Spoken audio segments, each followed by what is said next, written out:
Hi friends, ఎలా ఉన్నారు? అందరూ బాగున్నారా? రాఖీ పానికి అమ్మాళ్ళ ఇంటికి వెళ్ళాను కదా. అమ్మాళ్ళ ఇంటికి నుంచి మళ్ళీ మా ఊరు వచ్చేసాము. మాది గారు కదా, ఇది శ్రీకాకుళం కాంప్లెక్స్లో ఉన్నాము. ఇక్కడికి మా ఊరు బస్సు వస్తుంది. గారు బస్సు ఎక్కిపోయాము. మేము తెల్లవారు 5 గంటలు బయలుదేరాము. శ్రీకాకుళం దిగేసరికి 7 అయ్యింది. ఇంక ఇక్కడ నుంచి మా ఇంటికి వెళ్ళేసరికి 8 అవుద్ది. శ్రీకూర్మ టెంపుల్ ఇది జంక్షను. శ్రీకూర్మ జంక్షన్ ఇది. లోపలికి వెళ్తే టెంపుల్ వస్తుంది. చాలా బాగుంటుంది టెంపుల్, మాత్రం చాలా ఫేమస్ అయింది. ఇంక ఈ శ్రీకూర్మ దాటాక ఇంకొక 5-6 ఊర్లు, చిన్న చిన్న పల్లెటూర్లు వస్తాయి. ఆ ఊరు దాటాక మా ఊరు వస్తుంది. మాది గార మండలం మాది. ఫ్రెండ్స్, ఇంటికి వెళ్ళేసరికి 8:30 అవుతుంది. పిల్లల స్కూల్ కూడా 8:30, 9 కల్లా.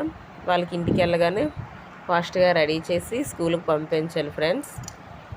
బాయ్ ఫ్రెండ్స్, లైక్ చేయండి ఫ్రెండ్స్.